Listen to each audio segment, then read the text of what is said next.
Illinois police have a message. Keep pot illegal or the dog gets it.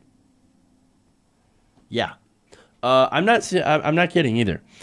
Illinois right now is debating whether or not to become the 10th state to legalize recreational marijuana. And the cops are not happy about this. Now, they're claiming that if the state goes ahead and legalizes pot, that their dogs, the canine force, will no longer be useful, and therefore they're going to have to be put down. So they're essentially threatening all the police dogs in the state.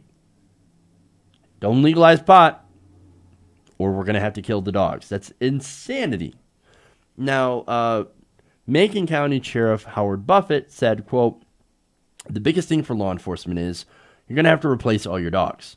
So to me, it's a giant step forward for drug dealers, and it's a giant step backwards for law enforcement and the residents of the community."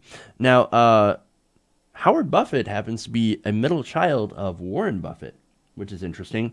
And he has a private foundation that paid $2.2 million to support canine units in 33 counties across Illinois.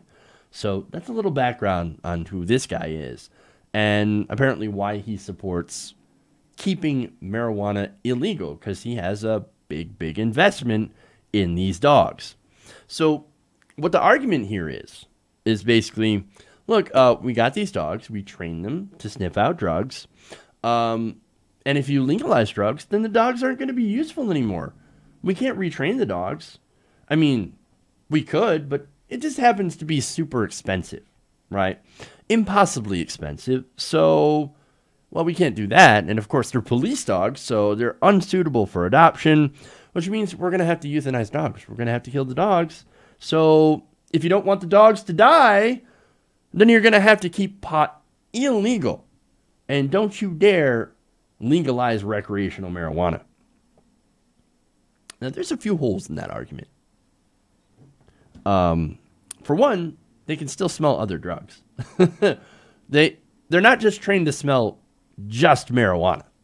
So, yes, you could retrain the dogs, and I'm going to get to why that's actually probably a better option than, well, obviously a better option than killing them. So, nonetheless, let me address his argument first. He says this will help drug dealers. Actually, it's been shown that when you legalize and regulate, that the drug dealers happen to suffer, right? When it's legal, they lose business. The black market loses business, and citizens end up winning out. So, and look, taxpayers also win. There's less people being put in jail. That saves more money.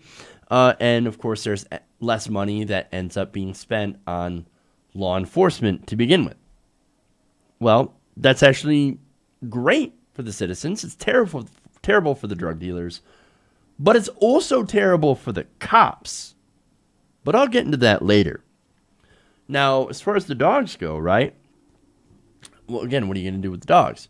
Well, we already have an example of what happens to the dogs in the different states that have already legalized cannabis. They haven't had to have mass euthanizations of dogs. In the 9 states that have already legalized marijuana, I have not heard of any police dogs being put down. So this seems to be a pretty disingenuous argument. They must have either retrained them or homed them out. Or hell, the officers that they bond with, if they want them, they could also probably take them home. So there are things that you can do other than just put them down, which is needlessly cruel. And look, again, it's very transparent what they seem to be doing. They seem to be trying to guilt people into keeping an unjust system. Now, here's the other thing, right? They say it's prohibitively expensive. Well, with the money that they'll save from no longer having to enforce these drug laws, they could probably afford to put these dogs in a nice place or retrain them. In fact, the Chicago Reader estimated that in 2010, Cook County alone spent more than $78 million arresting and prosecuting people for possession of marijuana. That's it. $78 million. they could use that money to retrain the dogs or put them in a nice home. But see, that's the thing. That's not the real issue here. The issue here is basically they're trying to use these dogs who, look, people love dogs. I'm not necessarily a dog person, but I still like dogs. I just don't have one. They're using them as a way to justify the continued incarceration of human beings over a harmless drug. They want to continue the drug war. And look, the reason they want to continue the drug war is because of money. It's about the money. You got to follow the money.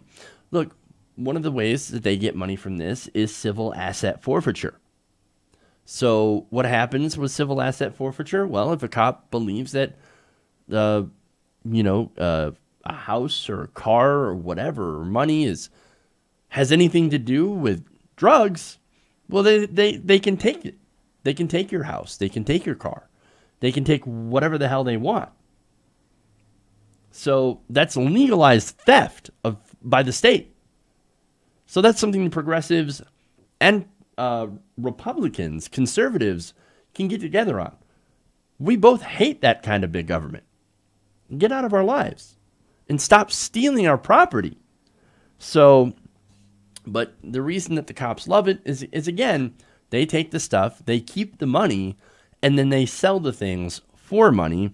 That goes back into the department. Sometimes it gets used on vehicles. For example, MRAPs and Bearcats and whatever, which I'm sure that town of 1,000 residents needs a fucking MRAP that's mine resistant. But look, other than ridiculous equipment, it also goes to normal things like couches and televisions. So they have an incentive, a monetary incentive to keep drugs illegal. Now, how it ties to the dogs is, well, the dogs can detect the drugs or traces or residue from drugs that is under the legal limit, and that can give the police an incentive and the ability, the legal authority and justification to go and take people's stuff through civil asset forfeiture. So, and look, this goes actually back to the training of the dogs as well. In 2011, the Chicago Tribune published a review of drug dog searches conducted over 3 years by police departments in the Chicago suburbs. Just 44% of dog alerts led to the discovery of actual contraband. So, and let me tie that into how that's related with the training in case you're wondering why. But first, so less than 50% of the time, dogs actually find contraband. So most of the time, they actually find drug residue.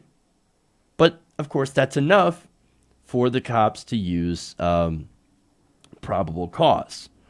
Now, there's an academic study on the issue that also shown that drug dogs are far more likely to merely confirm hunches and suspicions of their handlers than they are to independently detect illicit drugs. Now, as I said before, this is dogs are accurate about 44% of the time. That's less than a coin flip. Now, this benefits the police, however, because it gives them probable cause for searches. These dogs could be trained to actually detect larger quantities of drugs. But the cops, since they get rich off probable cause, their departments get money through that civil asset forfeiture, and their continued presence is justified by the continuance of the drug war. Then they make sure to train these dogs to only pick up or to try to pick up more residue, which they're not quite as good at. So that's the whole point here. More searches mean more opportunities for arrests, of course, or even more false positives on drugs, where you do find residue, but not necessarily any amount that is illegal.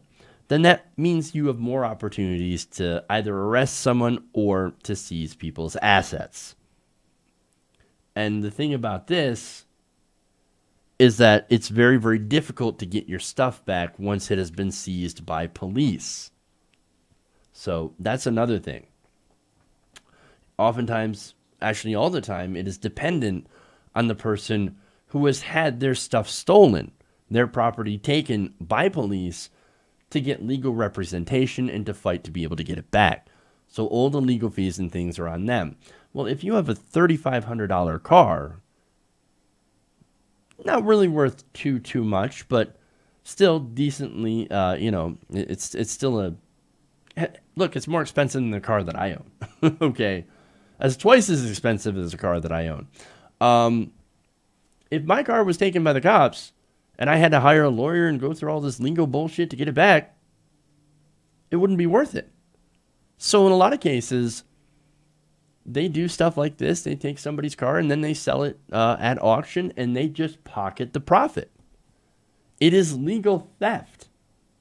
So, as I said before, they have a big incentive to continue this, right? Now, there's another incentive, and I mentioned that before. It's jobs. There's a lot of jobs tied up in enforcing the drug war, especially against marijuana.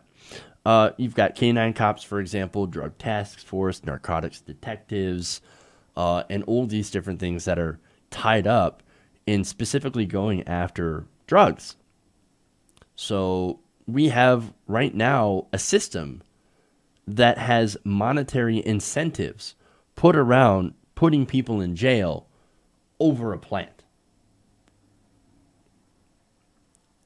And of course, like anyone else, they'll do whatever they can to protect the revenue stream, which means even going so low as to threaten the lives of these animals. It is a sick system. It is a gross system. And it's something that we need to eliminate. We need to change this system. Hey everybody, thanks for watching this video. If you want to see more like this, please hit the subscribe button below. And if you want to support truly independent progressive media, please consider becoming a patron at patreon.com/TYTNation.